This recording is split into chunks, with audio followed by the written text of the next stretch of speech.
The mountains of Korea are beautiful, ancient, and largely untouched by modern life. But beneath their tranquil beauty lies a dark tapestry of folklore, lost spirits, and entities that defy logic. In this chilling episode of Cass Mystery, we bring you 7 terrifying tales, some whispered in villages, others scrawled across the internet, but all rooted in a disturbing reality. These are not merely ghost stories, they are experiences that mark people for life. So turn down the lights, listen closely, and remember, some things that live in the dark were never meant to be disturbed. Chains by the Window, the Steel Donkey of Barbados. Barbados may seem like a paradise, but one boy's childhood was haunted by a creature his mother called the Steel Donkey. After being given his own room, he begins hearing chains dragging outside his window.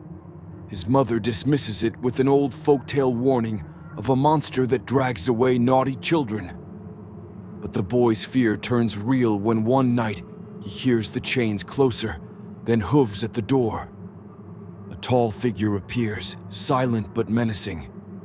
The family eventually seeks help from a priest who senses the entity feeds off negativity in the home.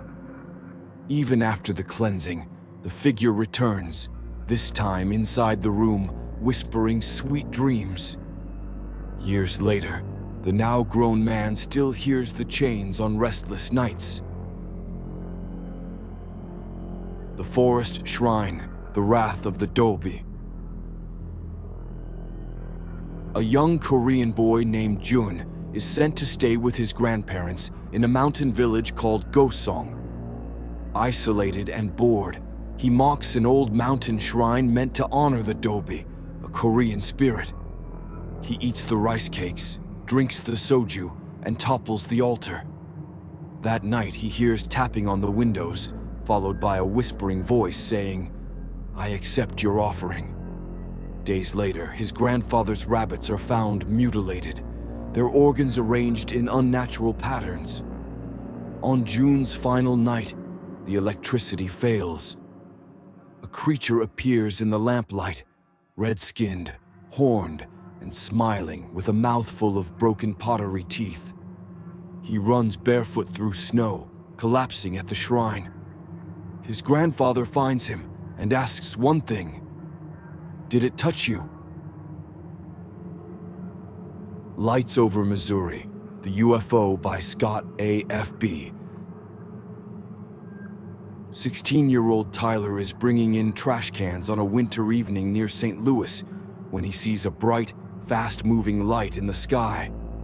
Living near Scott Air Force Base, he's used to seeing military aircraft, but this object is eerily quiet, moves in erratic circles, and disappears behind clouds before reappearing again. It seems to move faster than anything he's ever seen, then vanishes without a trace. Tyler knows this was no plane or satellite. He still watches the sky, wondering if it will return. "Dad, did you call me?" The mimic voice. While lying in bed, a teenage boy hears his father's voice call his name. The tone is perfect, familiar, close, but the house is quiet and the door is shut.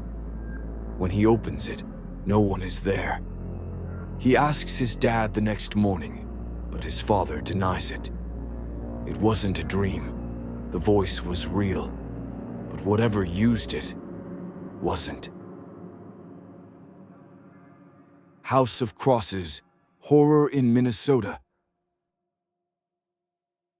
Driving home from work one night, Eli spots an abandoned mansion hidden in the woods. Curiosity gets the better of him, and he explores the house.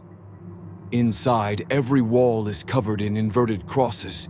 He hears voices, footsteps, then enters a second-floor room reeking of death. A creature with golden eyes rises from the bed, screaming. He flees, chased by footsteps pounding behind him. He never looks back, but still dreams of that place. Something woke up, and it laughed.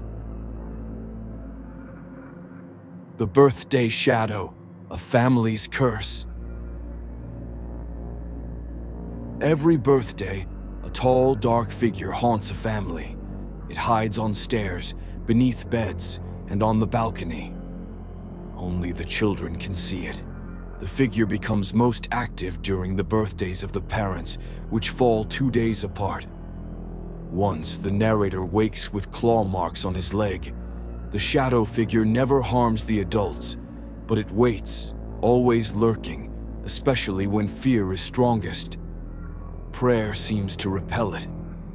The kids now create fort shelters for protection, but each year, the shadow comes closer. Her smile was familiar, the wrong grandmother. Weeks after his beloved maternal grandmother passes away, a boy sees a ghostly version of his living paternal grandmother floating near his nightstand. She's smiling warmly, reaching out, but her lower body fades into nothing. Frozen with fear, he touches her hand, ice cold. She vanishes slowly, silently. He's left shaken, wondering why this grandmother visited him instead. Was it a spirit, a warning, or something wearing her face? He never gets an answer, but he no longer sleeps with the lights off. These stories speak to something ancient, something still very much alive in forgotten mountains, quiet towns, and darkened bedrooms. Whether it's a folkloric creature, an alien force, or a shadowy memory with claws, the common thread is clear. The unexplained has no borders. So if you ever hear chains outside your window or laughter from the forest, maybe close the curtain. And whatever you do, never disrespect the old ways. Thank you for joining Cast Mystery. Subscribe for more terrifying true tales. And remember, some stories are more than legends. They're warnings.